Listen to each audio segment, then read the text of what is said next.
Non. Les jeunes Camerounais, pour la plupart, sont des petits fantômes. Comment ça? Oui. Ils apparaissent là où ils ne s'assument pas comme des humains. Ils ne s'assument pas.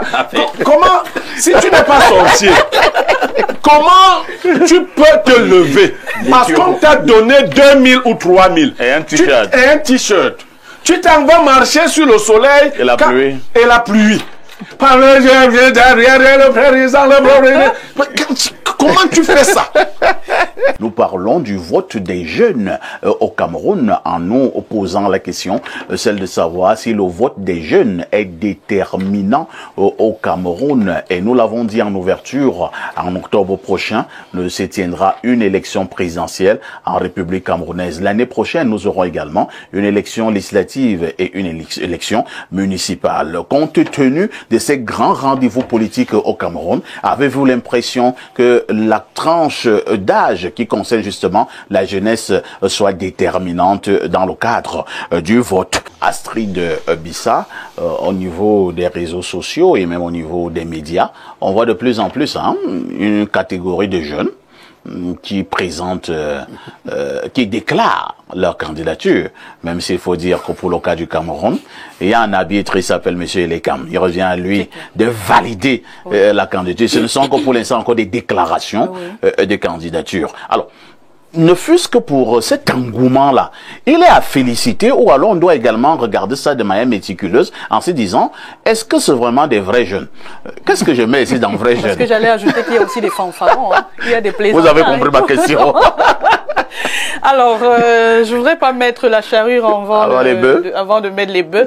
Je voudrais tout de même préciser, parfait, si vous me permettez, que sur la question précise, sur le thème en question, donc la détermination du vote du jeune, c'est sur le plan juridique, est indiscutable. C'est indiscutable. C'est un droit fondamental. Tout à fait. Reconnu à tout citoyen qui est en droit. C'est-à-dire que chaque citoyen a le droit. Qui atteint la majorité électorale. La majorité politique, je vais même plus préciser, parce que la majorité politique au Cameroun, elle est de 20 ans. Tout à fait. C'est l'article 2. Article de l'alinéa. Oui. Alinéa 3 de la Constitution. C'est bien précisé dans la Constitution. Donc, la majorité électorale au Cameroun, elle est de 20 ans. Donc, je disais tantôt que c'est un droit fondamental. D'ailleurs, la Déclaration universelle des droits de l'homme, le pacte international relatif aux droits civils et politiques, la charte universelle internationale des droits de l'homme et des peuples reconnaissent ce droit fondamental à tous les jeunes, à toute la communauté. Ça, c'est sur le plan juridique. Et puis, avec précision même aussi, toutes ces chartes et normes permettent d'éliminer la discrimination sur les personnes, tant sur le plan physique que moral. Donc, aucune discrimination sur ce plan, le plan de vote. C'est-à-dire discrimination surtout en termes, parce que là on parle de l'âge, on parle aussi de sexe. Le droit a bien encadré cela. Alors, sur le plan national, la Constitution encadre aussi ce domaine à travers le préambule de la Constitution, qui est une partie de constitutionnalité à travers l'article 65 de la Constitution, qui précise bien le droit de vote, qui reconnaît le droit et les obligations de tout citoyen, en particulier des jeunes. Nous avons aussi cet article 2 dont je citais tantôt, l'article 2 de la Constitution, article 2, alinéa 3, parce qu'il y a 3 alinéas qui sont bien cités, mais ce qui concerne la majorité, c'est-à-dire celui qui est déjà en mesure, capable d'exprimer son vote, il peut l'exprimer à l'âge de 20 ans au Cameroun. Donc, la majorité, cela concerne la majorité électorale ou politique, comme vous l'avez appelé. Maintenant, le problème qui se pose en réalité au Cameroun se trouve au niveau de la sensibilisation, en fait, de cette frange d'âge. alors que la jeunesse est pourtant porteuse. Elle est même forte dans ce contexte, mais elle ne s'intéresse pas beaucoup à notre politique sociale. Par contre... Et là, je vous pose une question. Hein. Oui. Lorsque vous parlez de sensibilisation, oui.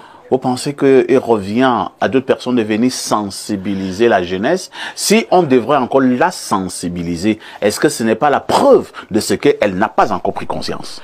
Non, en fait, c'est pas que c'est aux autres de sensibiliser la jeunesse. D'ailleurs, nous-mêmes déjà jeunes devons nous sensibiliser. Nous devons déjà mettre cela en avant. Et la sensibilisation, je parle de sensibilisation dans le bon sens plutôt. Parce que la sensibilisation aujourd'hui, les réseaux sociaux, les Facebook comme vous avez cité par-ci par-là, nous rentrons beaucoup plus dans trop de démagogie, dans l'invective, dans l'injure, dans les clashs. Dans les clashs inutiles, vraiment, des discussions Entre-temps, les hommes âgés, ils restent au pouvoir. Entre-temps, voilà. Nous nous engueulons sur Facebook. Nous, on engueule sur Facebook, on est des maîtres sur Facebook, on est par-ci par... On est vraiment... On sort carrément de l'objectif. C'est ça le véritable problème. Et le moment venu, on fait des bruits, les faits de masse. La jeunesse d'aujourd'hui, nous aimons les fêtes. Je suis jeune. Je peux me démarquer, je me démarque d'ailleurs, parce que je ne peux pas rentrer dans cette même dialectique que les autres. Je préfère faire des choses sur la bonne ligne de conduite. Oui, nous avons des droits et des devoirs. Alors, nous devons respecter aussi ces droits, nous devons aller voter. Pas seulement rester sur Facebook, à se mettre à insulter le président de la République, comme ça se passe d'habitude, à insulter le professeur Maurice Kamto. Tout cela, je les cite tout simplement parce que c'est des hommes politiques. Mais nous-mêmes, nous devons prendre conscience que nous sommes le fer de lance de notre pays, de notre nation de demain. Merci Astrid. Oui, Prosper, en quelques mots, oui, c'est plus un discours politique. Hein. Ouais. La thématique que vous avez choisie aujourd'hui et le contexte, le temps de sa parution ou de votre choix me semble même suspect.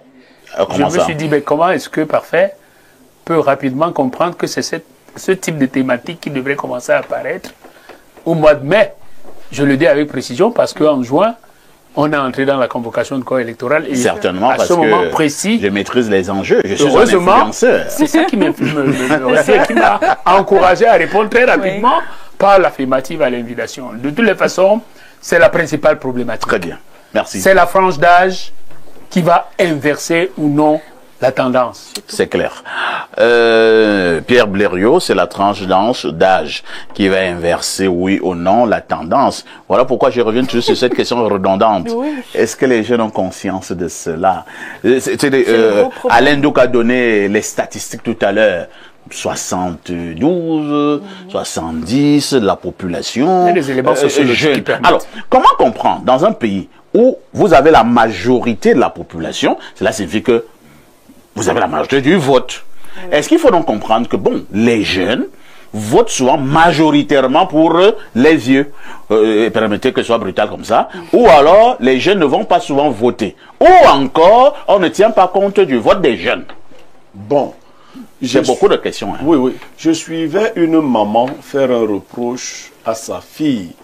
Elle lui disait, quand tu vas aller en mariage, on va m'accuser que je ne t'ai pas bien éduqué. Et moi de dire à la maman, est-ce que tu es sûr que tu l'as bien éduqué? J'ai le sentiment que les parents ont tout fait pour que les jeunes soient incapables de se prendre en charge. Et donc, quand vous les présentez comme jeunes, vous faites comme si c'est un vrai bloc qui sert à quelque chose.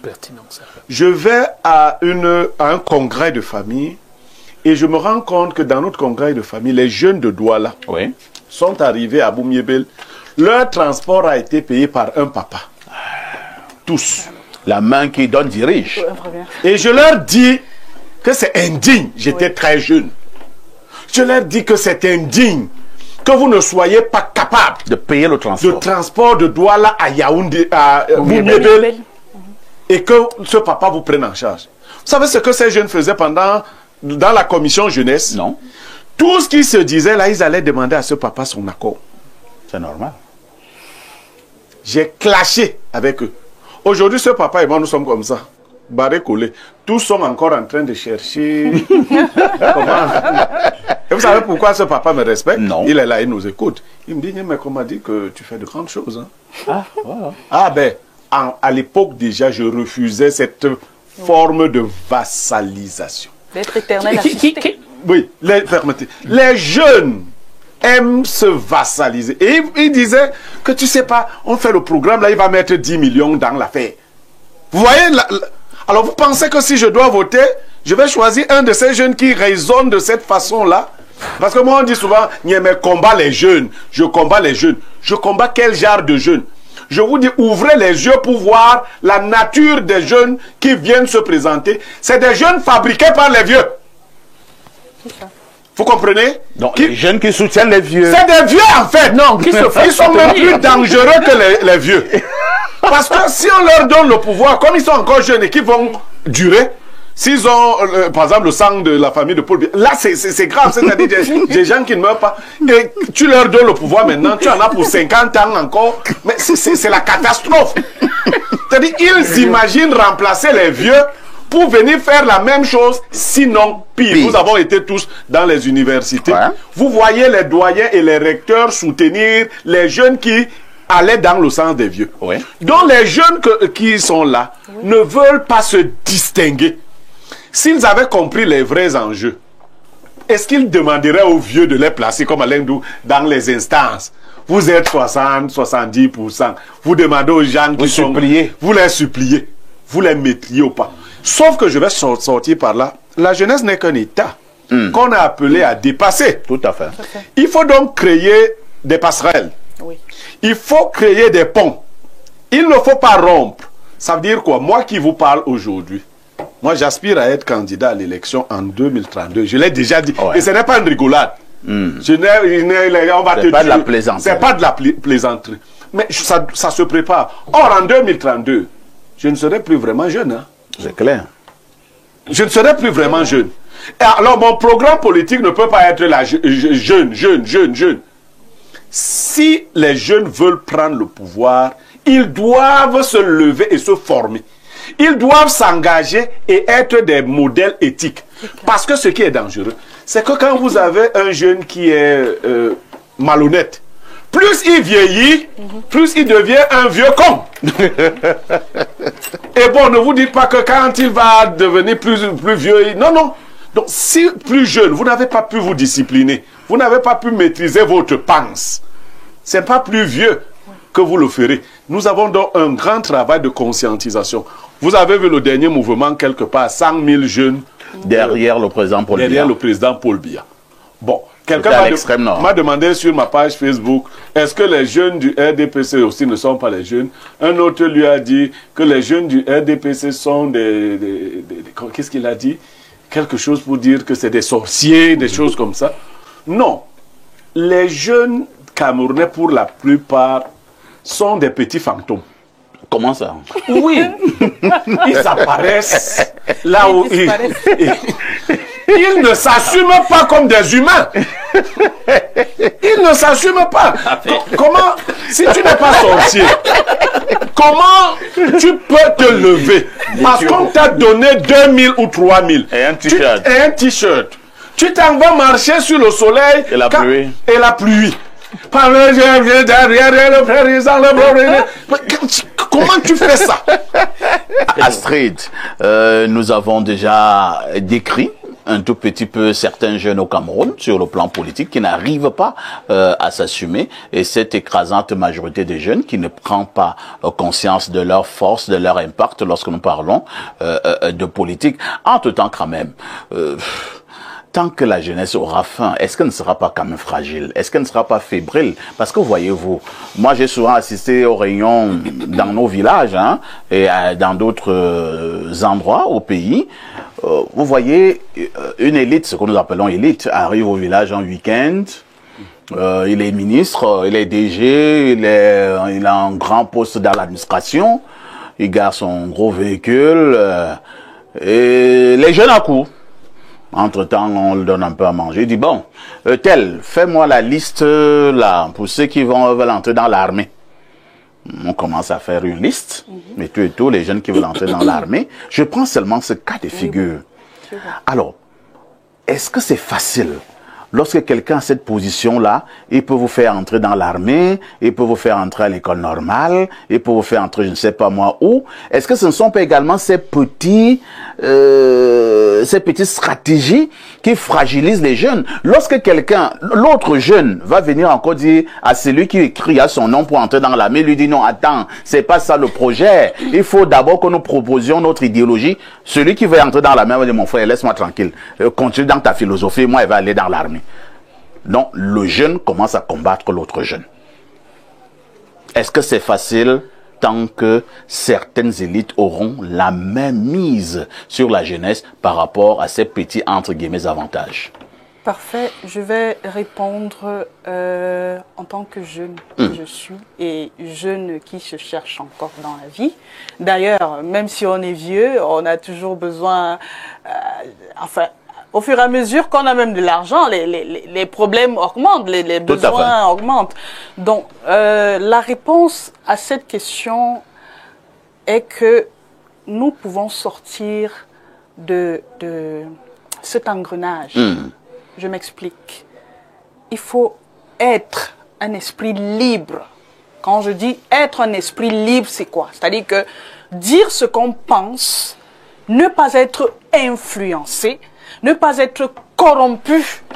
C'est-à-dire qu'on ne doit pas te corrompre l'esprit avec... oui, nous sommes dans le besoin. Parfait, je suis dans le besoin, c'est vrai. Mais il y a des aides que je ne peux pas accepter. Il y a des choses que je ne peux pas accepter. Pourquoi? Parce que je me sentirais redevable envers la personne. Je ne sais pas si tu vois un peu ce que je veux dire. C'est clair. Vous serez tenu. Je serai tenu. Je serai le valet. C'est pour ça que la grande partie de la jeunesse se retrouve dans cette situation.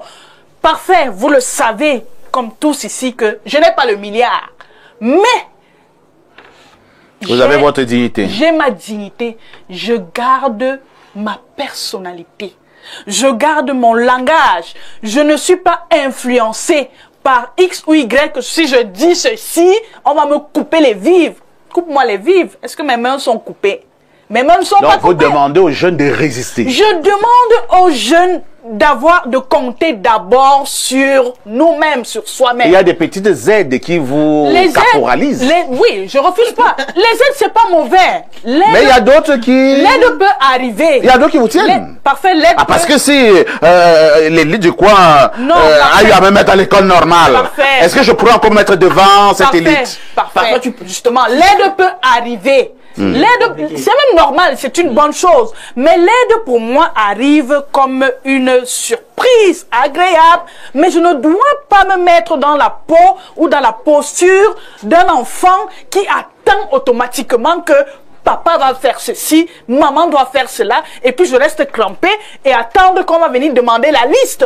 Donc c'est dans ce sens que j'invite la jeunesse, mes autres frères jeunes, d'avoir du cran, de la personnalité et de parler chaque fois avec autorité, donner son avis. Parce que dans nos villages aujourd'hui, si tu donnes ton point de vue et qui ne concorde pas avec ce que l'élite, par exemple, voudrait imposer, on te met à l'écart. Mais non! Tu ne dois pas te sentir lésé. C'est même là où moi je me bats. Et quand je me bats, je sais que demain ou après-demain, je peux frapper la main sur la poitrine. Je dirais que je suis arrivé parfait. Et moi, je vais arriver. Ça, c'est ma philosophie. Amen. C'est tout le mal que je te souhaite. Hein. Merci. Astrid, tu arriveras. Amen. Pierre Blériot, aussi l'occasion t'était donnée de parler à cette jeunesse camerounaise sur le plan politique en rapport avec ces échéances d'octobre au prochain. Que leur diriez-vous? Je dirais aux jeunes qu'ils aillent déjà se faire exorciser. Non, mais un bémol. S'il te plaît, un peu d'un bémol. C'est le conseil de Blériot, il est libre. Se faire exorciser. Vous allez les effrayer avec ça. Qu'ils ne votent pas en pensant à la nourriture du jour. Si quelqu'un vous propose de la nourriture, c'est un mépris. Non, non, moi je suis même pas, c'est des nourritures empoisonnées. Et du mépris pour... C'est comme une femme qui se respecte. qu'on drague avec des petits trucs là, l'argent, je t'ai envoyé 500 de crédit. Bon, quand tu envoies 500 de crédit, après avoir obtenu ce qu'on veut, est-ce qu'on te donnera encore quelque chose? Les jeunes ont été aussi instrumentalisés par leurs parents, qui leur ont créé une sorte de prisme. On dit, les enfants sont à la maison. Quand les questions politiques arrivent, les parents leur disent que ce n'est pas encore leur heure. Ouais. On ne sait pas quand est-ce que vos parents vont prendre la retraite. Mais voilà, vous voyez partout ailleurs dans l'administration camerounaise, les géniteurs sont en service et leurs enfants ont pris la retraite. C'est vrai. C'est de la sorcellerie. Il faut bousculer cet état de choses. On ne peut pas être un état sérieux, dirigé par de vieillards. Ce n'est pas bon. Bon, c'est vrai qu'il ne faut pas instituer aussi un combat, une guerre entre jeunes contre vieux. Hein. Non, il n'y a c'est pas pas de ça guerre. l'objectif. Non, il y a une caste qui assure quand même la transition administrative. Moi, ça, c'est la manipulation des vieillards. Ouais. Ils ont l'âge de se retirer. Ce n'est pas la guerre. Ils se retirent. Ça veut dire chaque travail a son heure. Vous comprenez?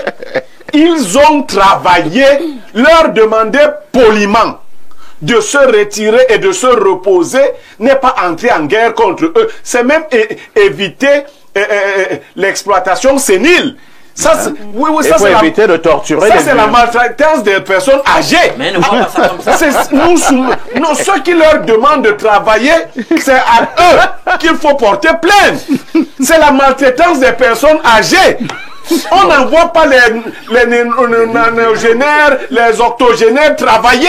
Et ils envoient des gars de 55 ans, 60 ans à la retraite. Donc il faut moi je protège les vieux.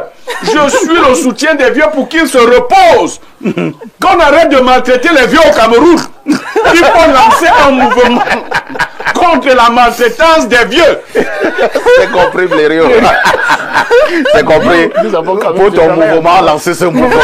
Je vais le lancer. Nous allons adhérer. On va supplier tous les vieux de se reposer. Merci.